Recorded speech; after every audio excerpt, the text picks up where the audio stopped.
My name is Evan Meyer, and you're listening to the Undomesticate Podcast, a show where we explore how to deprogram domestication, restore the health of our body, mind, and spirit, and return to our sovereign roots.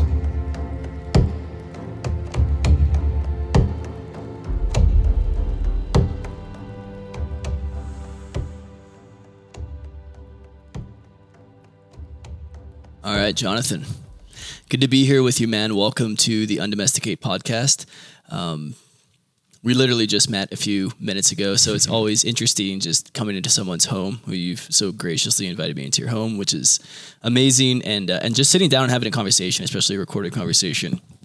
But I have been following your work for a few years and really loved your messaging, really aligned with the part, just bringing the Qigong, and it's Mantak Chia was one of your main teachers, correct? Michael Winn. Michael Winn? So he's that lineage. Yeah, is that what it is? Okay. That's correct. Got it. And yeah, just such needed medicine, I would say, at this time for men, especially these pieces around sexual energy, sexual transmutation, working, with porn, letting that go, and what to do with all that kind of latent energy in our bodies, breaking down some of these habitual patterns and ways of being that really don't serve us, and accessing a level of power that often men don't even know that is available because they've been so conditioned into these habitual addictions, really, and releases and disbursement, I guess, of sexual energy, among so many other things. But that's really the main messaging that I've received from what you've shared. But I'd love to hear from you just a little bit about your story, kind of, and then what you do today, how you got here, and just so the folks that are watching or listening to this know a little bit more about you. Yeah. First of all, thanks for having me, Evan. Thanks for inviting me onto the podcast. And I grew up in a small town in Idaho. My dad was a farmer. And I was always kind of the oddball, the black sheep in the family. Just went in a very different trajectory than the other people I knew in my life. I was always interested in very mystical things. And in my teenage years, I was a musician.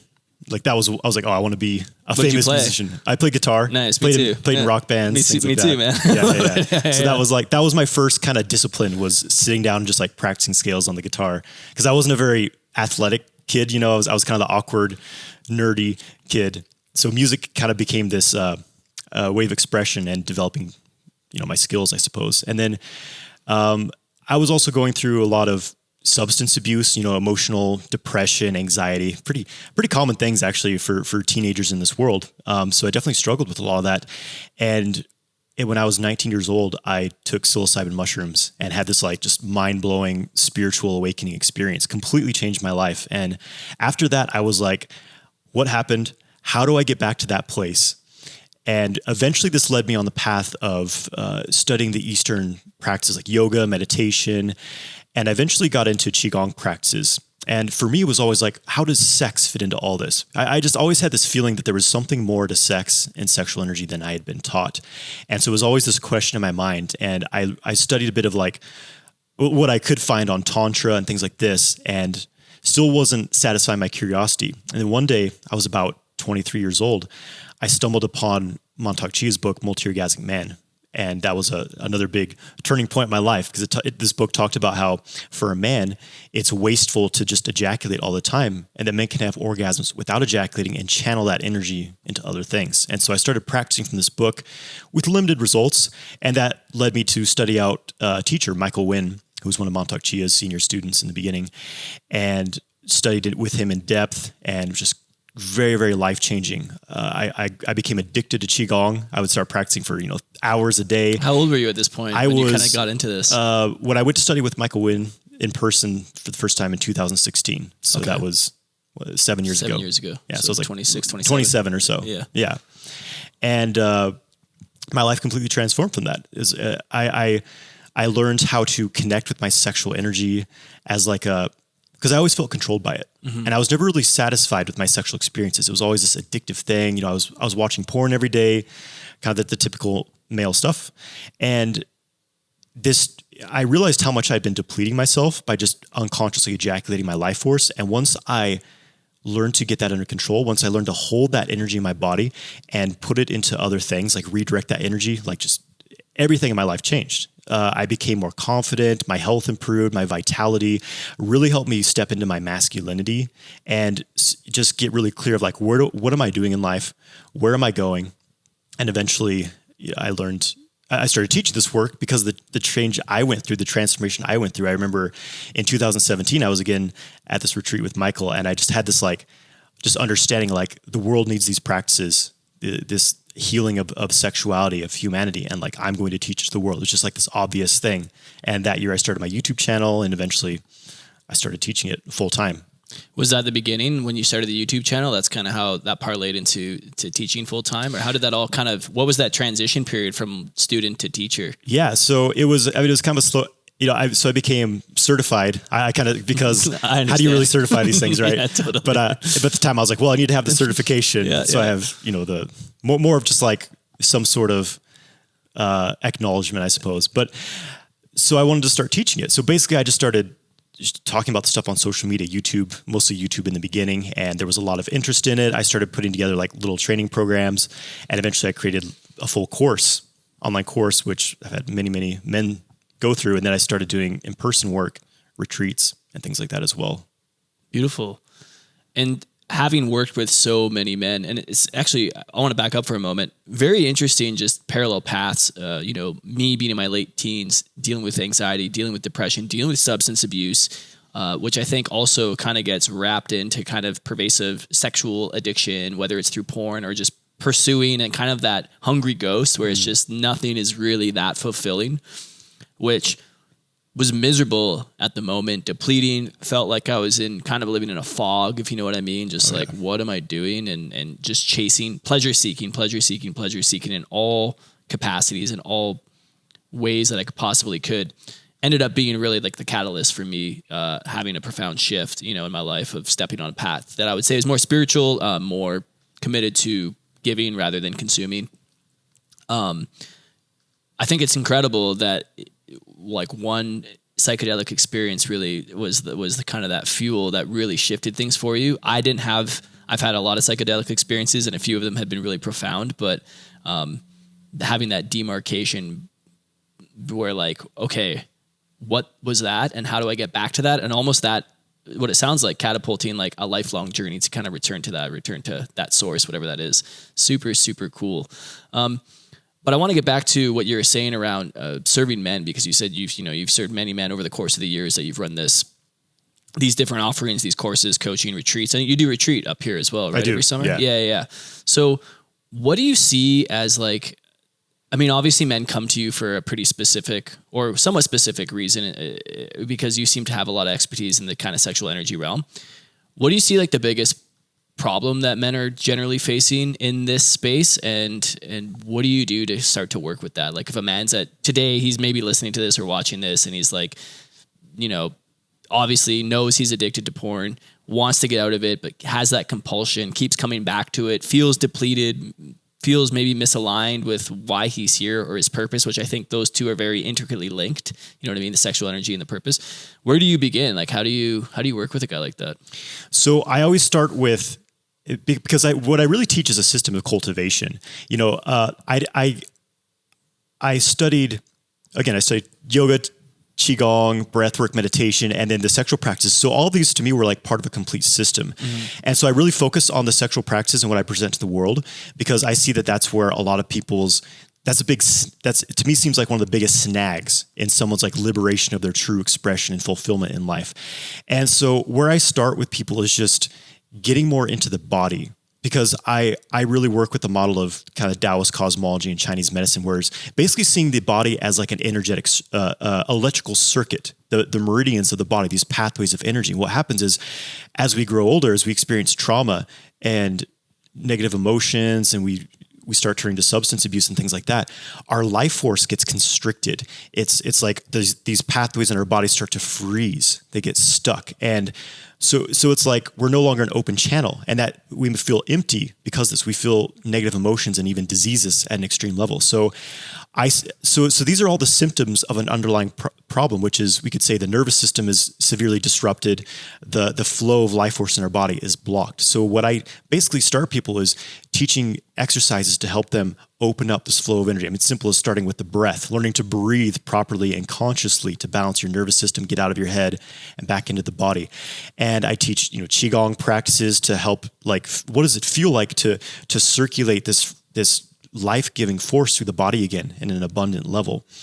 And so that's kind of the root of the practice is just having some sort of tool where you are able to empower yourself. That's what I'm all about. It's like giving people the tools to where they become their own healers, where they realize, oh, if I just use my focus and my attention and take this time in my day to do this, it's almost like a ceremony, this routine where I'm tuning in with myself, breathing deeply, feeling the energy moving through my body. Because for me, this is what helped me let go of my addictions. Once I started doing Qigong like every day, all of my addictive patterns started to drop away because I was getting back into the space of feeling creative, fluid, full, like really the inner child type of experience coming back out into my life. Yeah. There's like a fullness, because I always see like why we reach for those things. It's like a grasping, right? And what we think gives us energy oftentimes ends up depleting energy from us, because it kind of hijacks our biology, right? And you get that high for a moment, but then you come down so much harder, right? And I notice as well, as a very amateur Qigong practitioner, how full I get from practice like that, or breath work, or yoga, or anything like that. Like it fills me where there's not a lot of need for anything outside of that, I guess, that I would habitually grab for. Because I often find, and maybe you resonate with this as well, is either in myself in the past or with men that I worked with, there's like a lot of constriction around battling like addiction or vices, whether it's food or porn. Porn is obviously a really big one. And it's like this push-pull, like this, it's like a battle, and men just don't have nobody has the grit enough to really, to like make it through that. They're like white knuckling that experience. Do you know what I mean? Oh, absolutely. Yeah. Like for me, I mean, this is my own insight with this has been, whenever I was like coming back to that being kind of this battle, whenever I was trying to like fight the thing directly, it never worked so well. It would often, like, I'd be able to suppress it for a little bit, and then it would gain power over me. It's whenever you're fighting something with force. But what I always recommend to people, and whenever I'm facing my own maybe like vices, addictive patterns coming back into my life, is like, okay, this is a symptom that I'm lacking something in my life. Like, I want to get drunk, jump on Pornhub, take a hit of weed, whatever, because obviously I'm not feeling fully present here and now. Something is making me feel avoidance of what is. Why is that? And what, maybe something more clear is like, what can I replace that with that will make me feel, because it's difficult just to like try to take something from your life. Yeah. And it's like, oh, that's it. Just let me remove this. Coming back to that, when I was focusing on really getting to my purpose, when I had something productive to put my energy into, when I had this Qigong practice, then I was basically replacing the thing, like what I was getting from this vice substance, I was now getting from my daily practice, and it left me feeling filled up, and also having something to put that energy into. It's like you have to increase your energetic output as well. Absolutely. Yeah, I don't know if, I'm sure maybe you definitely heard of this book. I don't know if you've read it, but Atomic Habits by James Clear. One of the main things that he talks about is like, you can't just cut out a habit. You have to have it. You have to replace it with something, because there's this like latent energy or something that it needs to be driven and put into something else, and really stacking it in a particular way where you're just kind of pulling out things that you don't want, but making sure that you insert it with something that you do, rather than most people just compulsively like, I just want to cut all this out. This is what I'm never doing again. It's like, cool, but like, what are you doing then? Super important. And then this other piece around, you said like I believe that like the energy that we're producing or that we're receiving or whatever, it has to go into something or somewhere.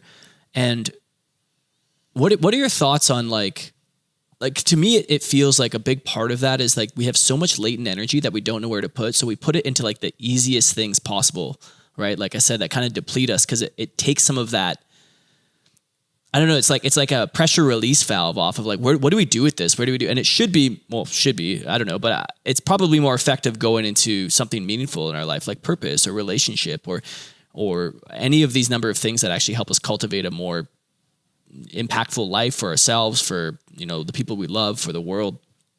What do you see when men come through your work?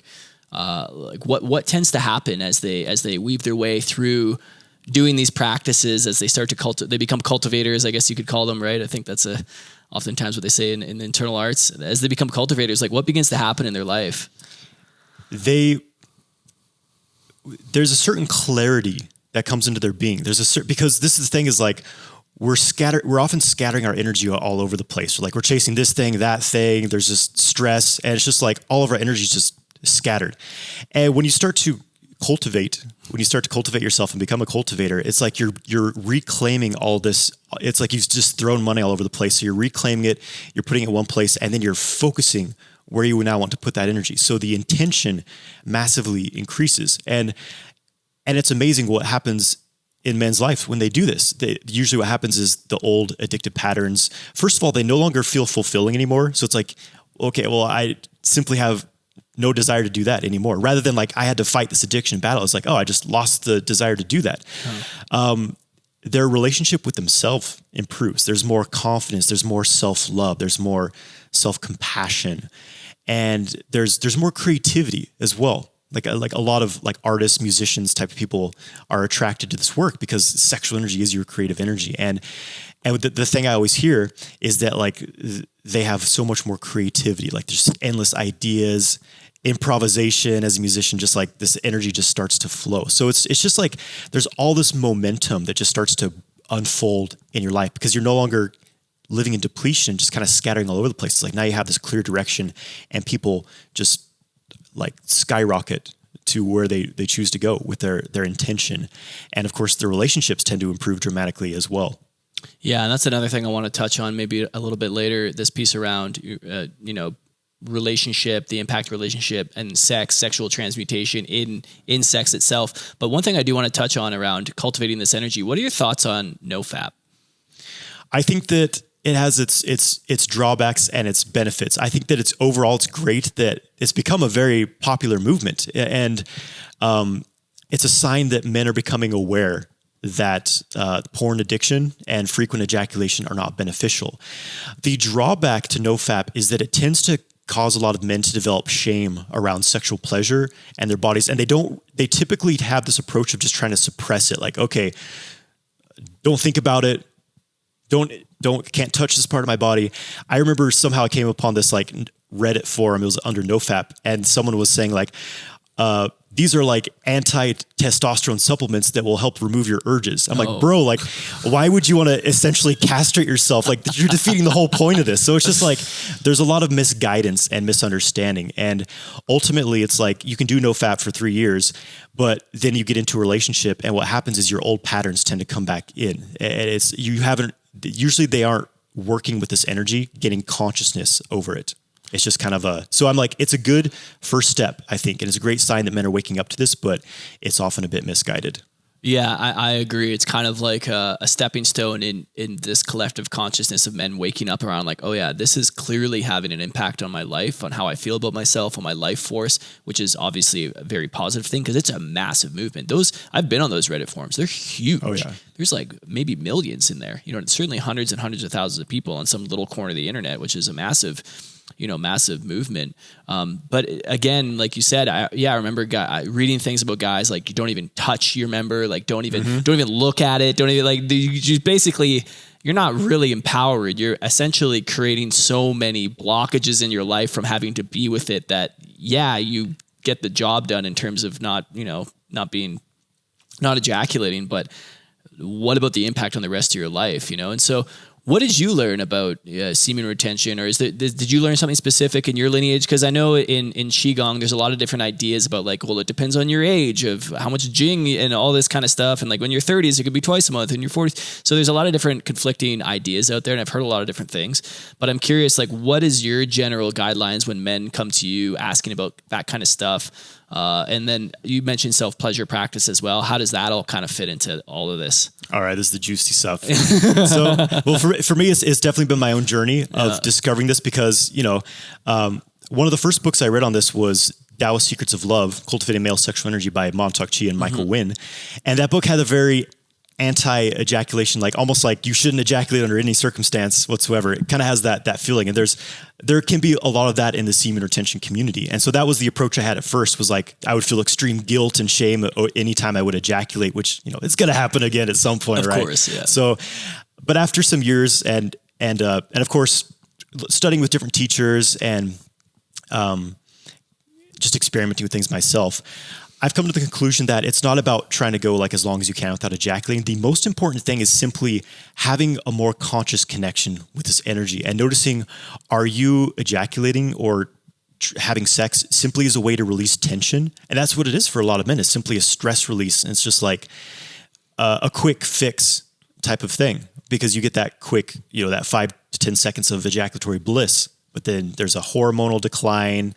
You go into the refractory period. You're at a low period. I've read, I just want to speak to that because I read a book. Have you ever read the book, Cupid's Poisoned Arrow? Yes. Yeah. She talks about 3 weeks essentially for your hormones to rebalance. Like there's that long of a period where your prolactin is high, your testosterone and your dopamine gets dysregulated. I used to make content about this years ago.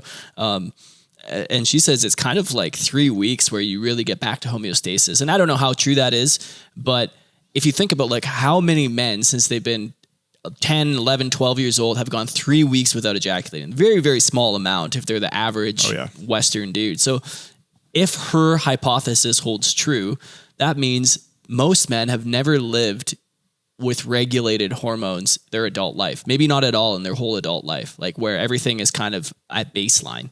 They're always living in this influx of hormones. And that's just, I'm talking purely just about ejaculation. Then you bring in substances and alcohol and everything else and layer that on top of that and stress. And it's like, wow, we're so deeply dysregulated. And I think part of that, what happens is that because we're so dysregulated, we reach for those things. It's like that pressure release valve, like you spoke about, because we think that kind of brings us back to that post-nut bliss area where we feel like, relaxed and calm again. But actually what we're doing is we're just spinning up that dysregulated cycle even more. So it's kind of this vicious cycle is how I see it. That book was really, really insightful for me. Anyway, I didn't want to interrupt you. I just thought I wanted to throw that in there. That's good. It's a good point. Yeah. So this piece around, cultivating or practicing semen retention and what you've learned about it. Maybe you could just keep jamming on that a little bit. Yeah. Well, what you just mentioned brought another good point to mind in that one of the problems for men is that they're uncomfortable with sensation. They're uncomfortable with arousal. Like the average man, as soon as he sees a sexual image, he feels aroused. His impulse is to like get that feeling out of his body as quickly as possible through masturbation or sex. So a huge part of this work is being able to kind of get comfortable with more and more sensation. And it can be uncomfortable in the beginning. And part of this is upgrading your nervous system, upgrading your energy body, so to speak. So that's a huge part of this work. But coming back to basically the idea is that as a man, our life force, our semen represents our life force. It's this most concentrated essence of our body. In Ayurveda, they talk about like all the steps of the body to create the semen. It's the most refined substance. It's very, very valuable. And every ejaculation, it's costing you something basically. And it's kind of like money. It's like you were born with so much in our savings account. This is the Taoist concept of Jing, Jing, which is our physical essence. And you're born with so much, and how you spend it, it's up to you how you spend it. But once it's gone, and you essentially you age and die. And so when we're teenagers, it seems like it's like we were born with $1 million in the bank. You're like, all right, I've got so much money, and just spend it. And then by the time you're 30, you're like, like my dick's not working so well. My hormones are low. So it's starting to catch up with you. So basically the thing is we want to be able to reinvest in this money account as much or more than we're spending. That's compound interest. Compound interest. Exactly. Yeah. So it's not about going forever without ejaculating. It's just understanding that there is a cost to it. And, there's a Taoist formula. It's you take your age and you multiply it by 0.2. So I'm 34. 34 times 0.2 is it's like 6.7 or something like that. That is the minimum time period you should go between ejaculations based on your age. I think that's a decent... About a week. Yeah, exactly. So it means I should go at least a week. Now, it doesn't mean I'm necessarily gaining energy from going that long. That's just like I'm at least not in depletion. Yeah, mode. you're kind of just... Yeah, there's a zero effect kind of on the balance there. Yeah, it was interesting. Damo, who we were talking about before this, he's for anyone listening or watching, Damo Mitchell is a Qigong teacher. He teaches through a school called Lotus Negong. He's highly against these sexual practices, by the way. He's very highly against sexual practices. I have his book, a few of his books, and he talks a lot about even the inner orgasms, which we can touch on later. He's like absolutely a no to. And everybody's got their own conflicting views, right? And I think ultimately anyone listening to this or watching this, just keep in mind, like, it's an N1, like you're the experiment with your life. But for most men, they haven't even considered some of these concepts, or many of them. Hopefully listening to this, they have, but to at least try things, try going for a week or 2 weeks or 3 weeks and just see how you feel, and then ejaculate and see how you feel then. And then just kind of titrate and balance and play with all these things and experiment. But to his point, he talks a lot about how he has students and he works with hundreds and hundreds and hundreds of students, how many men he sees these days that have basically the energetics of like a 70-year-old man, because they're so depleted Jing wise. And from my understanding, like, Jing, that energy that we store, is based kind of on our genetics, our parents, our lineage, the traumas they endured, things that happened, during our conception and all this kind of stuff. So everybody has different levels of it. But he says men are so depleted and aren't cultivating that, like, most of them are walking around with the energy of an old man, like guys in their 20s and 30s. And his belief is that it's directly correlated, and it makes sense, to just such frequent ejaculation and porn and just that, like I said, that hungry ghost. But I want to talk a little bit more about the semen retention. So about, is it 0.02? You multiply your age by 0.02, you get that number. That's about a week for guys like us. We're both 34. And as you get older, obviously that number grows, and you take bigger breaks in between ejaculating. But let's talk a lot about like non-ejaculatory sex, retaining in relationship and how that kind of works. Cause it's one thing to like cultivate these practices when you're on your own, but you're married, right? Correct. Mm-hmm. Yeah. You're married, I'm married, and, we want to have sex with our wives, and we want to cultivate at the same time and have, abundant, beautiful sex lives. So what does that look like in terms of sexual practice actually with a partner? It's great, because this was kind of the breaking point for me. I first heard about like brahmacharya when I was into yoga, which is, for them, it's just absolute abstinence, like no thoughts of sexuality. And for me, that worked for about 3 days. And it was the point where I was like, no, like there's no way I'm giving this up. So for me, like that, which is why I really resonated with the Taoist sexual cultivation path, was because sex is, to them, extremely beneficial, actually. Mm-hmm. And it's just, we need to learn to do it in a way that we don't lose energy from it. And so that involves being able to hold your semen throughout intercourse, at least, for certain periods of time. And so basically, coming back to that point of men being uncomfortable with sensation in their bodies. So this requires a lot of rewiring for a man, because we're literally conditioned to experience ejaculatory orgasms as our sole experience of sex through porn, we've done it so many times in that way that we start to think that's all there is. We associate orgasm and ejaculation as just one and the same, when they're actually two different processes that can be separated. So basically, by learning what it really is be able to stay in a relaxed, calm, parasympathetically dominant state during sex, because ejaculation is essentially a stress response.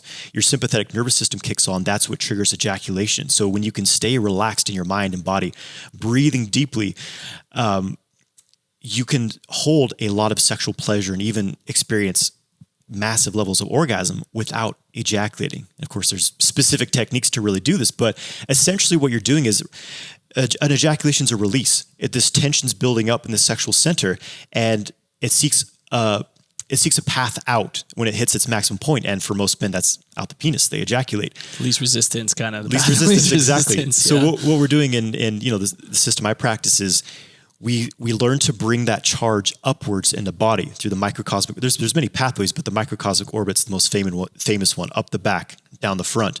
And through meditating on this pathway, so through really opening it up and developing this mind-body connection with it, you're learning to bring your arousal inwards in the body. So you're creating this internal container so that it starts to build up.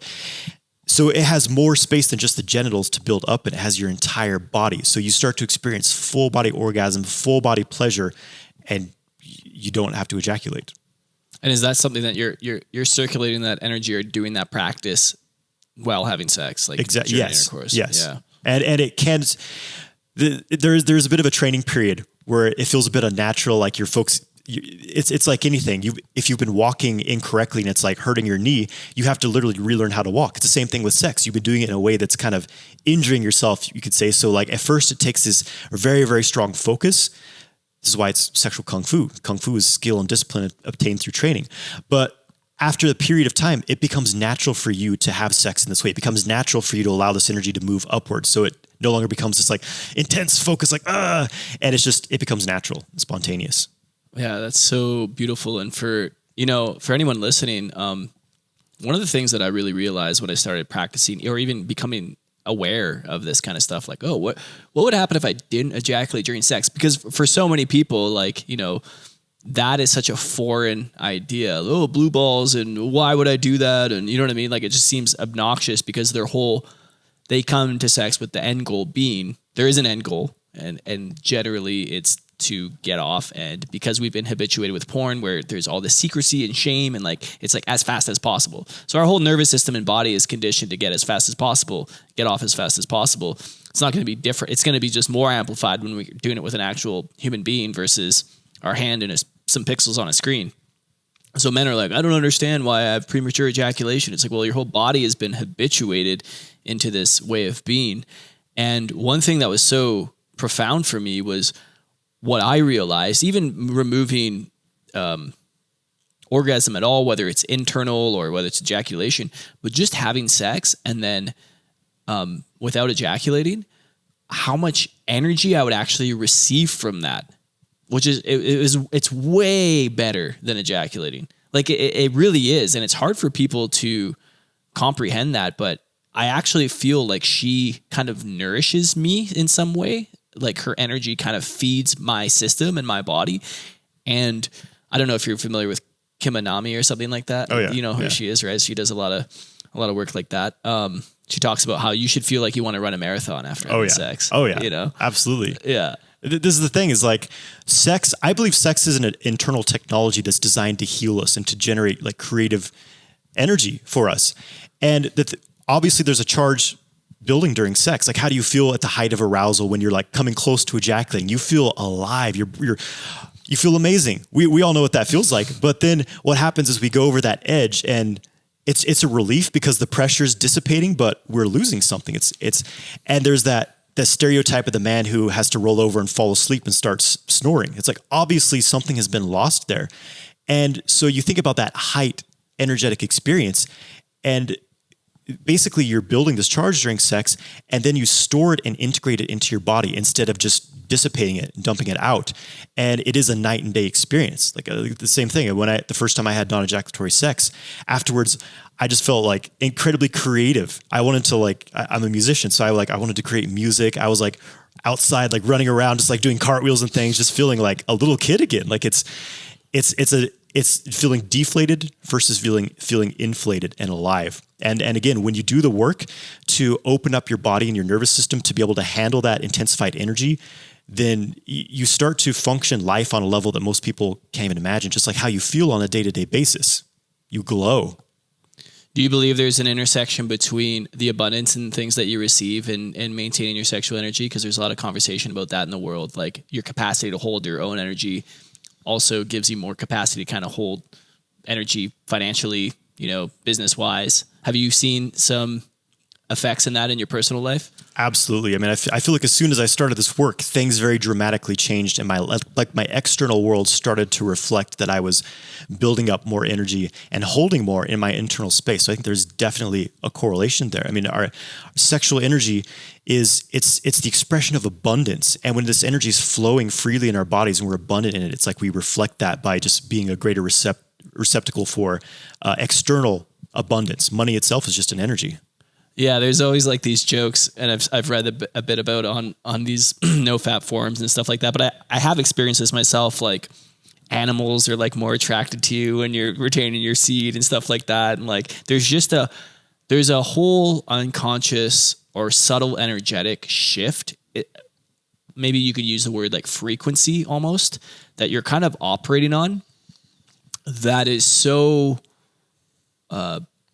contrarian to the average person walking down the street. You know, like when you feel bigger, you feel wider, you feel like you're glowing, you feel like you're emanating energy, and that has an impact on people. It's certainly like on the times of my life where I was single, it certainly has an impact on my attractiveness. Oh yeah. Right. Like, and I'm not looking any different. I'm not necessarily doing anything different, but for some reason I become more magnetic. I think that's the word that I really resonates, is like there's a magnetism that kind of comes and things and just want to come to you. They want to, people want to be around you. Opportunities want to come to you. And certainly anybody listening or watching to this, and maybe you can attest to this, my workouts, like if I go to the gym and I'm like on, you know, and I'm really practicing cultivating my sexual energy and I'm not releasing it, not dissipating it, I'm a stronger, more focused human being. Like there's almost nowhere in my life that it doesn't seem to impact. You know, I've noticed the same thing. Absolutely. It's like I did a talk a few years ago about this. It's like I was talking to this group and I said, what if there was a pill that I could give you that gave you more energy, you know, that made you more attractive, that made you stronger, that made you more focused, that made you more grounded, that alleviated anxiety? Because I've experienced all these things and it was totally free. And not only did you not have to take something, but you actually had to remove something from your life. So it's not even like you have to add more. You actually have to let some things go. Would you take it? Obviously, every single hand in the room went up. I said, well, that's semen retention, right? And so it is kind of this, it shouldn't be such a secret weapon, but it is in this day and age, you know, and it also, it's, you know, I believe personally, it can alleviate so much of it's kind of like the foundation of so much frustration and loss and lack of purpose and energy for men. Like if they practice that first, right? Rather than trying to bring in more practices about like, oh, I have to find my purpose. I have to do this. I have to do that. I have to make money. I have to find a girlfriend. We're seeking all these ways outside ourselves. But that foundation, I've seen time and time again when men start there of just learning how to honor and cultivate their own sexual energy, that actually becomes the springboard for all those other things to kind of naturally fall into place. Absolutely. That was my experience. Basically, it was like for years, I just feel like I was running around in circles. I was trying to improve all these aspects of myself, trying to make more money, get my financial issues together, all these things, and just nothing was working. And it seemed like once I started working with my sexual energy, got that like understanding, wow, I'm just like completely castrating myself basically by masturbating to ejaculate every day. And it looking back, it's amazing like how much growth I went through in a positive direction in my life once I got this thing under control and started working with it. What does your family think of all this? I haven't really had like a conversation about semen retention with my father specifically, but like they generally, know what I'm doing and they're supportive. Yeah. I've always been the kind of the weird kid. They're like, I don't really know what he's doing, but clearly it's serving him. He's doing well. And all these things. Did you have siblings? I do. Yeah. I have 2 brothers and 3 sisters. And big family. You ever talk to your brothers? Oh yeah. I've talked to my brothers about this. What do they think? I mean, they think it's interesting, and I can't get them to practice it myself, but absolutely, yeah, they're all supportive of what I'm doing, though. Yeah, I mean, that's all you could ask for. It's funny, like my mom, she's hilarious. She just like listens to everything that I create and watches everything. And I'm just like, oh god, some of the conversations I'm having are just so out there, and like Jesus, like sure, mom, whatever, and hurrah for supporting me. But I just think it's so funny.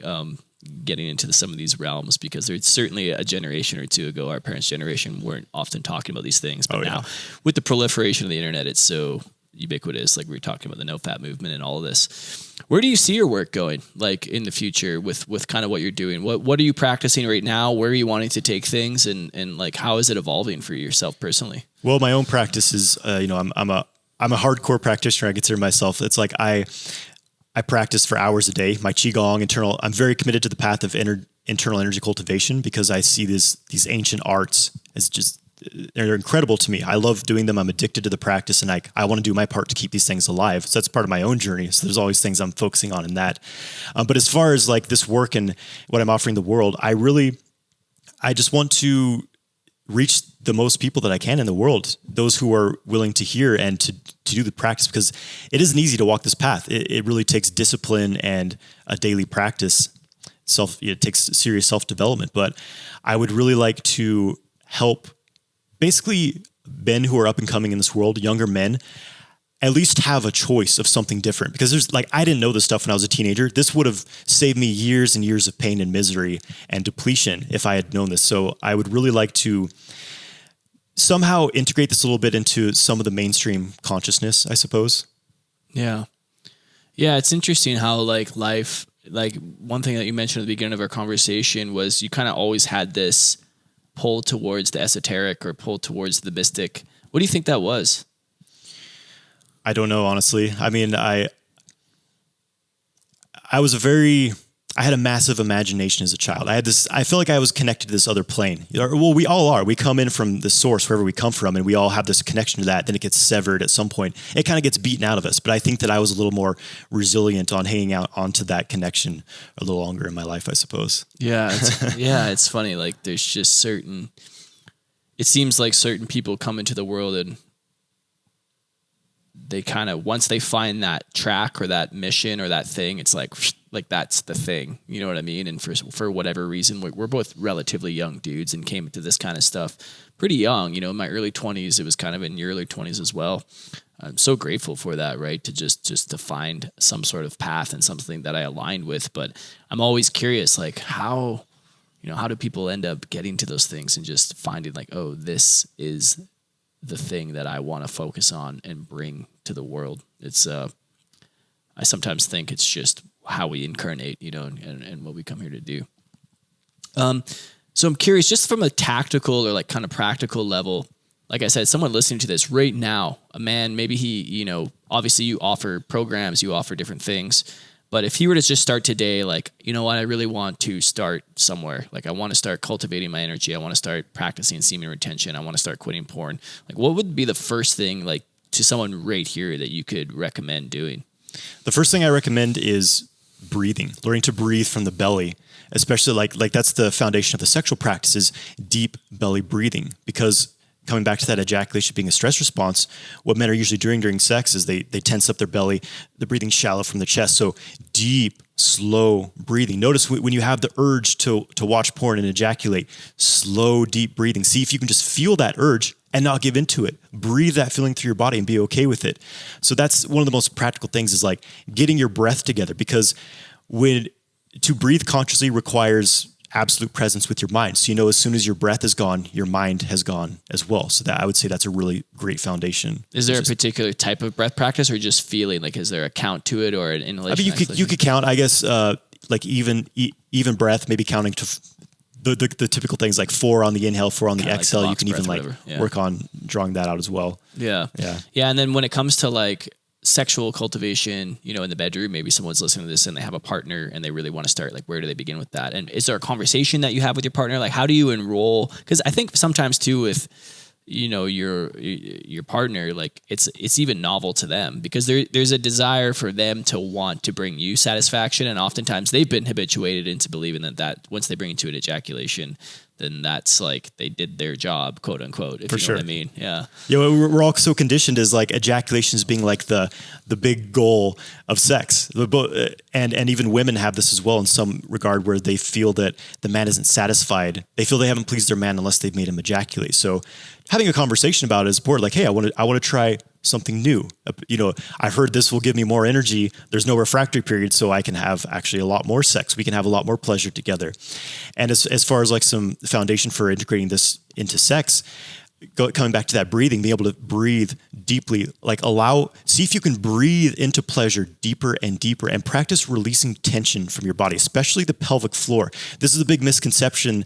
Something that it has become a big part of my teaching, in that one of the go-to exercises for male sexual improvement is Kegel exercise, like squeezing the pelvic floor. But for a lot of men, this will actually trigger their sympathetic stress increases tension. Increased tension. And so it will make them more likely to ejaculate. And that's actually one of the causes of premature ejaculation is there's all this tension in the pelvic floor. So focus on relaxing your genitals. Breathe into your pelvic floor, breathe into your balls, just breathe your full presence and breath there, and like use that to amplify the pleasure and allow it to move through your body like an ocean wave. And that, I mean, that alone, when you get good at that, will dramatically transform your sexual experience. Have you ever messed with some of the more like fringe things like cock weightlifting and stuff like that? Oh yeah, I learned the genital weightlifting. In fact, I injured myself one day doing it, lifting, over 20 pounds. I mean, there's guys who do hundreds of pounds doing this stuff. So that was my lesson there. Oh yeah. What kind of injury did you endure in that? Well, I'll just say this. It felt like something kind of tore down there. Oh. And then for about a week, there was a lot of pain in the groin. And I was like, oh fuck, like, what am I going to tell a doctor if I have to go to a hospital? You know what I mean? It was like, but it healed up perfectly fine. And I was like, okay, lesson learned. Don't push it with that. You notice any benefits from anything like that? I mean, definitely. It creates a powerful pump of sexual energy upwards in the body. It's one of the reasons they do it. It also it boosts testosterone, boosts blood flow in the genitals. So it has its benefits, but it obviously has its dangers too. Any other practices that you kind of are into right now, or anything that you're pursuing that's might be interesting? You know what I mean? To share a little bit about. What does your daily practice look like? Well, I do. So this morning I went to the park. I do my practice in the park. One of my main practices is called Zhan Zhuang, which is you hold a static posture basically, and what you're doing is learning to hold your skeletal structure in a way, but totally release all muscular tension, and it starts to create this compression. And I mean, I could make it more scientific, but basically chi fills up your body. I mean, it becomes this tangible thing. You feel this wash of this like electrical energy filling you up. It takes years to develop this, but it's quite profound. So that's my main practice. It's something I teach in my programs as well, is basically because you're learning to hold yourself amidst a certain stress, which is gravity. And like after, 20 minutes here, you get pretty tired, but it builds your discipline, it builds your willpower, and it really charges your battery, so to speak, as well. Do you recommend anything outside of kind of the Qigong practice and stuff like that? Lifestyle choices, diets, other kind of things that we could do in the world for a man that's like, because there seems to be this pervasive problem with testosterone right now. Like they say, I think 20 years ago, we've lost about 60% of the testosterone that people at our age did 20 years ago, average. And a lot of those hormonal imbalances are probably due to a lot of different things, lifestyle factors. Of course, I think ejaculation and porn addiction and a lot of kind of stuff is part of that in some capacity. But is there anything that you practice or lifestyle choices that you make or that you recommend to some of your students that have made a profound difference in your life or their life? Oh yeah. I mean, it's everything. It's basically optimizing all areas of your life. So physical exercise is essential, getting out in nature, breathing fresh air, clean water, non-fluoridated, non-chlorinated water.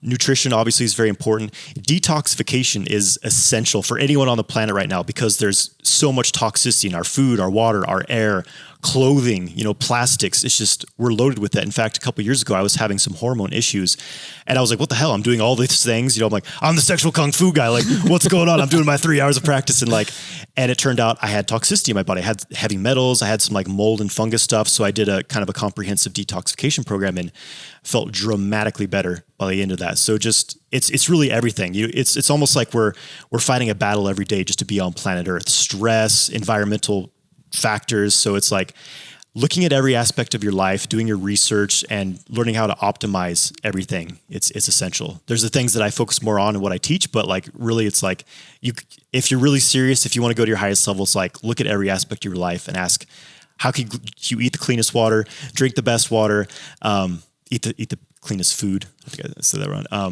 Exercise your mind, your body, just optimizing everything basically. And also like try to get back to like the animal, you know what I mean? Like getting the sun on your body, the water on your skin, the elements. We're living in these steel cages bombarded with EMF radiation. And so getting back to a natural state is essential.